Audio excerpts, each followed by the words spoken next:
Assalamualaikum warahmatullahi wabarakatuh. Kita akan bertemu kembali di kelanjutan pembahasan kita tentang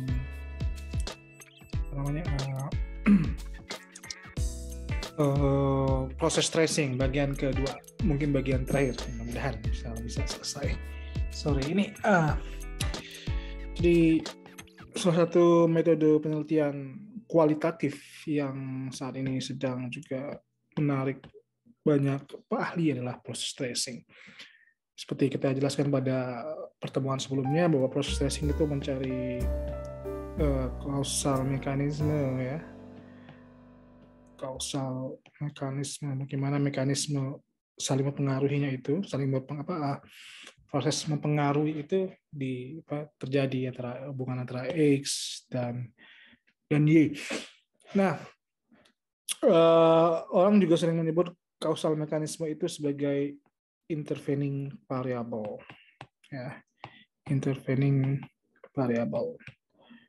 Jadi kalau ini adalah independent variable atau penyebabnya, ya. Lalu ini adalah Y adalah dependent variable. Nah, ini adalah intervening variable. Biasanya proses tracing juga sering dikombinasikan dengan penelitian kuantitatif, ya. Artinya langkah pertama dalam mixed method, ya, mengkombinasikan antara mix dan antara kualitatif dan kuantitatif disebut dengan istilah mixed methods.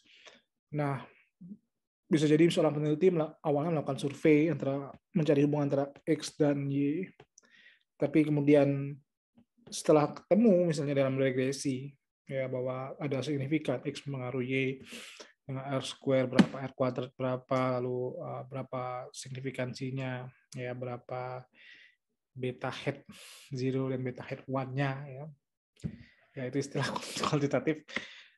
Lalu untuk menjelaskan bagaimana kausal mekanismenya, bagaimana X itu mempengaruhi Y, maka kemudian dilakukanlah apa yang disebut dengan proses tracing, ya. Jadi why question-nya ini adalah satu hal yang penting, why-nya itu, ya. Bagaimana X mempengaruhi. Nah,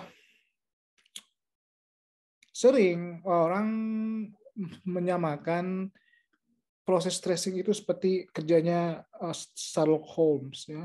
Sherlock Holmes. Misalnya pembimbing saya dulu, supervisor saya dulu sering mengatakan bahwa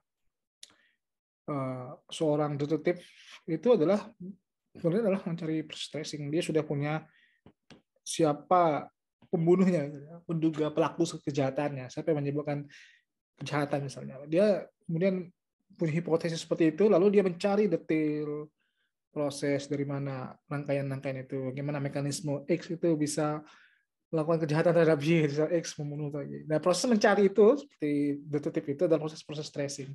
Itu mungkin analogi yang paling sederhananya, ya. Kita tahu bahwa X adalah pembunuh Y misalnya, contoh detektif, ya. Tapi bagaimana X membunuh Y itu, nah itu butuh proses tracing, ya. Atau why, apa motivasi X membunuh Y juga adalah proses dalam menggali proses tracing itu. Itu contoh dari dunia detektif, ya, yang sedang nonton Sherlock Holmes atau detektif Conan mungkin familiar dengan istilah ini. Nah, sekarang kita masuk ke ranah yang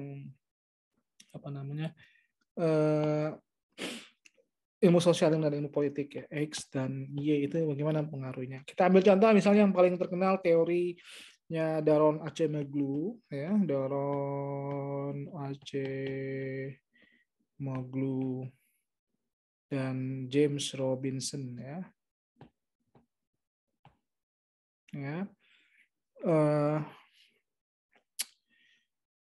Dalam bukunya Why Nation Fail, ya. Ini satu buku yang sangat berpengaruh, ya. Banyak direkomendasikan oleh orang-orang dan banyak dibahas juga di ilmu politik dan ilmu ekonomi. Nah, Daron Acemoglu itu punya hipotesis atau punya tesis utama adalah bahwa penyebab kegagalan pembangunan adalah institusi. Sorry. Tulisan saya jelek banget ya. Nggak tahu, bakat jadi dokter tapi gagal. Institusi yang mempengaruhi quality baik, buruk, bagus, benar development, pembangunan.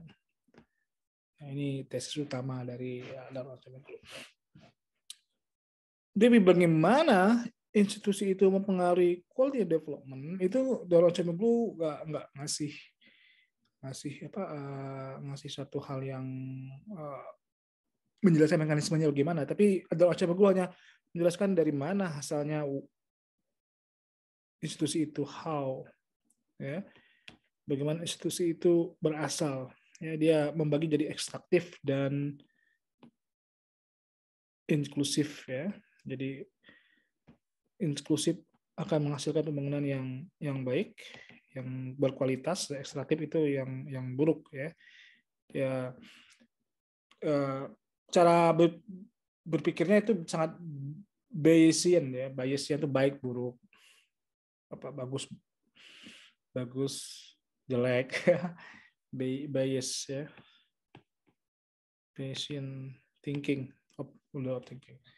Nah, untuk mencari itu, ya, mekanisme bagaimana institusi mempengaruhi quality development itu, maka kita lakukan proses tracing, ya. Misalnya institusi, ya, itu awalnya dipengaruhi oleh, misal, ya, bagaimana institusi terbentuk, bisa jadi karena colonial legacy, ya.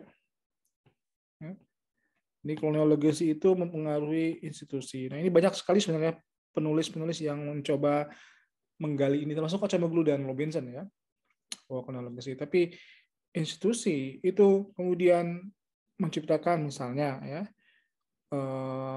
inovasi, ya, inovasi karena orang terpancing untuk melakukan inovasi. Lalu institusi juga menghasilkan partisipasi masyarakat dalam proses pembangunan, ya. Partisipasi masyarakat juga institusi juga menghasilkan misalnya mekanisme pajak yang baik, misalnya state capacity, ya. State capacity, ya. Capacity juga digali lagi di dalam, misalnya bisa jadi karena institusi yang baik itu punya trust, ya kan? Trust, lalu punya apa yang disebut dengan istilah orang akhirnya mau membayar pajak, ya, tax, ya, tax awareness, ya. Ya. Lalu state capacity, ada inovasi, ada partisipasi masyarakat, ada transparansi masyarakat, dan macam-macam. Lalu ini mempengaruhi kualitas dari pembangunan itu sendiri. Nah, ini salah satu contoh mengapa kemudian institusi itu bisa mempengaruhi pembangunan. Nah, proses menggali intervening variable tadi, ya, kita sebut istilah intervening variable antara X dan Y, ya, itu disebut dengan istilah proses tracing. Jadi seorang peneliti itu tidak hanya menggali atau mencari hubungan sebab akibat antara institusi dan development, tapi juga menggali lebih dalam bagaimana how-nya dan why-nya, ya. Dari why-nya misalnya ketemu bahwa ini adalah warisan dari colonial legacy, ya. Bagaimana mengaruhinya misalnya dari state capacity-nya, ya, bagaimana negara bisa menyediakan pelayanan publik yang baik. Kenapa bisa menyediakan pelayanan publik yang baik? Karena ada trust dengan pemerintah. Mengapa ada trust dari pemerintah? Karena ada trust, kemudian ada orang mau bayar pajak, tax awareness. Karena ada trust, kemudian orang bisa berpartisipasi. Lalu ada inovasi, masyarakat dirangsang untuk melakukan inovasi. Karena rezim institusi itu adalah siapa yang bisa berkarya, maka dia dapat insentif dari pemerintah, ya. Beda dengan sistem yang ekstraktif misalnya. Orang kemudian termotivasi untuk melakukan inovasi, melakukan riset. Lalu kan dampaknya kepada pembangunan. Lalu ada partisipasi masyarakat juga, institusi yang baik artinya mengajak masyarakat untuk melakukan kolaborasi, masyarakat akhirnya meningkatkan kolaborasi, akhirnya meningkatkan trust juga, trust kembali ke masa teks. Kalau punya teks, negara bisa punya uang untuk mengelola sektor publik, ya kan. Nah, seperti itu.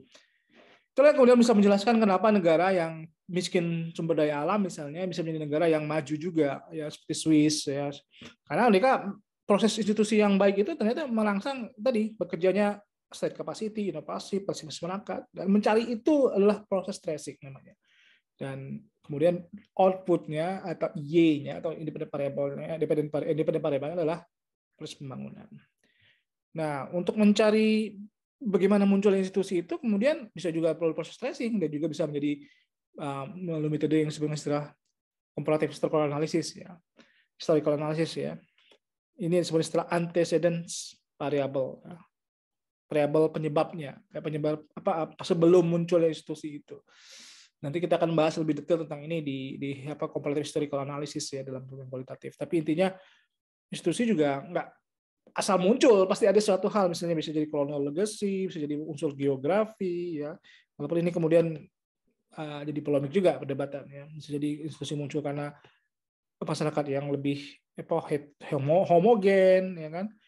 Di masyarakat yang heterogen misalnya kita susah untuk menciptakan institusi yang baik misalnya.